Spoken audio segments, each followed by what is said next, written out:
आपण पाहत आहात नाशिक खबर न्यूज, जनतेचे हक्काचे व्यासपीठ। खाली जनाई, शिरसाई, सीना, कुकडी आणि पुरंदर योजनांच्या पाणी प्रश्नावर प्रशासनाने दिलेला शब्द न पाळल्याच्या निषेधार्थ शेतकऱ्यांसह सिंचन भवनमध्ये जाऊन प्रशासनाला जाब विचारण्यात आला। शेतकऱ्यांच्या पाणी प्रश्नाकडे दुर्लक्ष होत असल्याचा आरोप करत संबंधित अधिकाऱ्यांना तातडीने निर्णय घेण्याची मागणी करण्यात आली।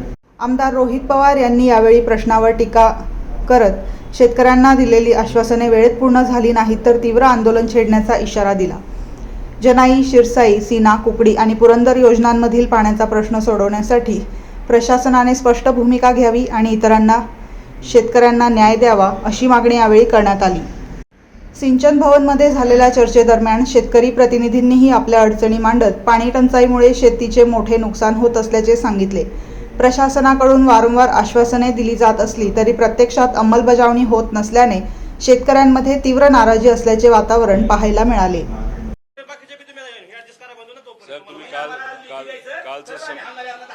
कालचा शब्द दिला होता आणि तुम्ही आता त्याला गॅप दिल्यामुळे तिथं लॉस होणार आहे आणि लॉस झाल्यामुळे शेतकऱ्याला नाही तर तिथं प्यायला सुद्धा पाणी पोहोचणार नाही। लॉस 2 दिवसात आपला लॉस होता। आता तुम्ही हा बघा, हा पंप चालू होतात सगळे। हो, तो पुरंदरचा भाग कुठला तो ह्याच्यात तिथं तर पाणी पोहोचणार पण नाही। 1 मिनिट, पुरंदरचं जे ऐका, पुरंदरची स्कीम चालू नाही, ही याच योजनेवर आहे। पुरंदरचं जे आहे ते स्कीम चालू आहे, तिथले पंप बंद पडले नाही। पुरंदर याच योजनेवर आहे। राजुरी सभेचा त्याचा विषय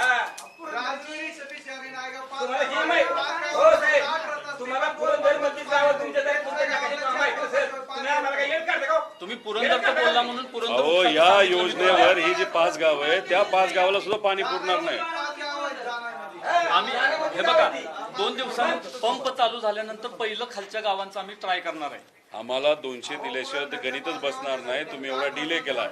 काल पाणी संपलंय, आजचा उन्हाळा किती डिग्री सेल्सिअस टेम्परेचर 42-44। त्यात कालचा दिवस, आजचा दिवस, उद्याचा दिवस, परवाचा दिवस, 4 दिवस तिथं थोडी तुमचं ते कालवे असे ओले राहणार आहेत साहेब।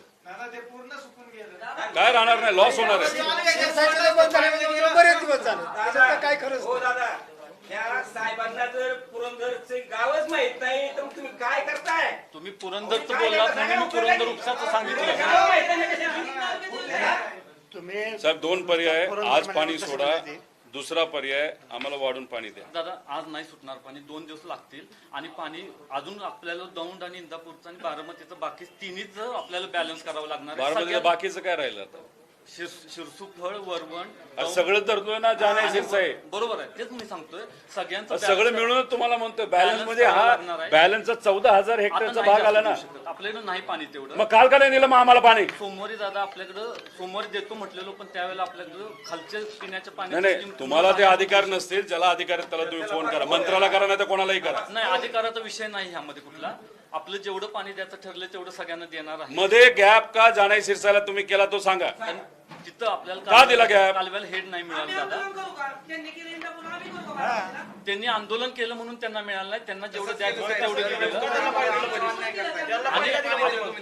हे बघा, तुम्ही प्रश्न आंदोलनाचा नाहीच ऐका, 2 मिनिटं ऐका, पाणी इंदापूरच पाणी चालू होतं, तिकडे काय आंदोलन? शिरसाईचा गॅप तुम्ही इंदापूरला जातानाच भरून काढायला पाहिजे आणि मग खाली जायला पाहिजे। बघा, तुम्ही इंदापूर आणि बारामतीमध्ये उगाच वाद लावताय। नाही, तुम्ही नियोजन नीट करायला पाहिजे होतं। नियोजन आम्ही नीट केलं, पण काही अडचणी शेवटी कसं आहे, कालवा 200 किलोमीटरचा कालवा, 200 किलोमीटर मध्ये प्रयत्न चाललेले आहेत आमचे। पाणी सिपेज होतंय, कालवा जुना आहे, 65 वर्षापूर्वीचा कालवा आहे। आमची पूर्ण सिस्टीम म्हणजे अजितदादा असताना 63 वर्षाचा असेल बरोबर कालवा, नाही तर 64 वर्ष। दादा, यात राजकीय काही विषय नाही। आम्ही का आता गॅप का पडलाय? ते काय म्हणतात माहितीये का? दादा अगोदर का कालवा अगोदर हे ते बोलते विषय कसा आहे, म्हणजे दादा असताना का नीट नियोजन व्हायचं का तुम्ही घाबरायचा? त्यावेळेपेक्षा आपण ह्या वेळेला जास्तच पाणी देतोय। मागच्या वर्षी पाऊस आल्यामुळे तुम्हाला नाही जाणवलं, त्याच्या आदल्या वर्षीपेक्षा ह्या वेळेला शिरसाईचं तुम्ही ऑलरेडी आमचं हक्काचं पाणी वापरलं वरून न देता। तुम्हाला हे माहितीये का, पाणी जे पावसाचं शिरसाईमध्ये होतं ते तुम्ही त्या ठिकाणी वापरलेलं आहे, म्हणजे त्याचा अर्थ वरून तुम्ही पाणी दिलंच नाही. चालू वर्षात फक्त 170 MCFT फक्त पाणी म्हणजे तिथं अख्ख्या ह्याच्यातलं गैरसमज झालेले आहेत काहीतरी रेकॉर्ड आणा. पहिला आवडतं याला राजकीय रंग नाही, नाही, राजकीय रंग नाही. डिपार्टमेंट राजकीय करत नाही. त्याच्यामध्ये ना शेतकऱ्यांचा गैरसमज नसतो. हा. मुद्दा एकच आहे, तुम्ही गॅप द्यायला नव्हता पाहिजे. एकच मुद्दा बस. गॅप गॅप दिला म्हणून हा प्रॉब्लेम आला. प्रॉब्लेम येतो, बाकीचा विषय कुठला नाही. आणि हे खरंय, शिरसाईला पाणी देताना पहिलं पाणी तुम्ही पावसाचंच दिले. त्याविषयी आमचे बारामती ग्रामीण पोलीस स्टेशनला ही झाली, मिटिंग झाली. त्या टायमाला तिथं जाऊन शिरसाईची 100 लोक तिथं आली होती. त्यांनी ते सांगितलं की तुम्ही आमच्या अन्याय करा, तुम्ही इथं आला, आमचं पाणी पावसाचं बी तुम्ही नेलं आणि आता तुम्ही आम्हाला पाणी बी द्यायला. कोण हे कुणावर मिटिंग अन्याय मध्ये करत झालं. कोण कुणावर अन्याय करत नाही. तुम्ही गैरसमज करून घेऊ नका.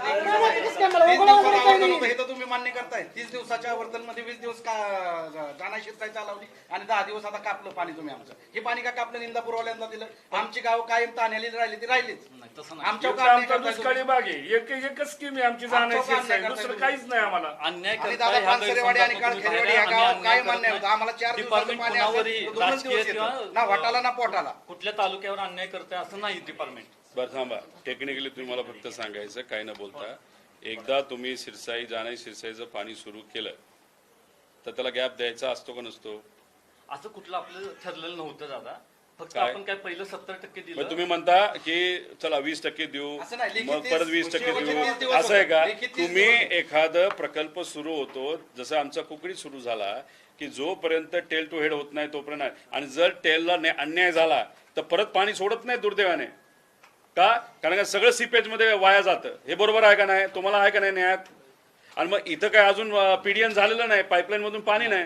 मग तुम्ही अर्धवट आमचं सोडलं 70% आणि 30% पाणी तसंच तुम्ही मागे ठेवलं. आता तुम्ही द्यायचं म्हणता तर उशिरा देतो असं तुम्ही म्हणता. मग ऑलरेडी जे नुकसान झालं ते कसं? 2 ते 3 दिवसात उशीर झालेला दादा, ते आम्ही मान्य करतो. कारण कालव्याच्या कॅपॅसिटीमुळे आवर्तन कधी बंद झालं? आवर्तन कधी बंद झालं? पाणी येणं कधी बंद झालं? आपण काल पंप बंद पडलेत आपले. तसं नाही. आज फिडिंग चालू करा. फिडिंग कधी बंद झालं फिडिंग सांगा? चालू करा ना. तेच मला सांगायचं, फिडिंग चालू झालं. फिडिंग कधी बंद झालं? लगेच पंप चालू होतात आपले. अरे बाबा, फिडिंग कधी बंद झालं? मागच्या वीक मध्ये बंद झालं. म्हणजे 10 दिवस, 7-8 दिवस झाले.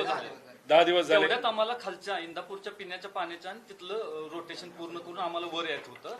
म्हणून आम्ही ते तुम्हाला सांगितलं की सोमवारी देतो. बरं थांबा, ते जाणाय शिरसाई 100% केलं असतं आणि मग खाली सोडलं असतं तर काय झालं असतं? दागिन्यांची आवड आणि विश्वासाची जोड म्हणजेच मंडलिक बंधू सराफ. आमच्याकडे तुम्हाला मिळेल शुद्ध सोन्याची हमी आणि मन मोहून टाकणाऱ्या नवनवीन आकर्षक डिझाईन्स. तुमच्या जुन्या सोन्याला मिळवा अगदी योग्य दर आणि आमच्या सोप्या हप्त्यांच्या सुवर्ण बचत योजनेचा आजच लाभ घ्या. आमची नम्र आणि विश्वासार्ह सेवा तुम्हाला नक्कीच आवडेल. अधिक मासाच्या पवित्र पर्वानिमित्त खास फॅन्सी जोडवी, पैंजण आणि तुमच्या लाडक्या जावयासाठी वाण आमच्याकडे उपलब्ध आहे. तसेच मन प्रसन्न करणाऱ्या शुद्ध चांदीच्या देवदेवतांच्या मूर्ती, पूजा साहित्य आणि भेटवस्तूंचा खास संग्रह एकदा नक्की पहा. उत्तम गुणवत्ता आणि विश्वासाची खात्री. आजच सप्रेम भेट द्या मंडलिक बंधू सराफ यांना.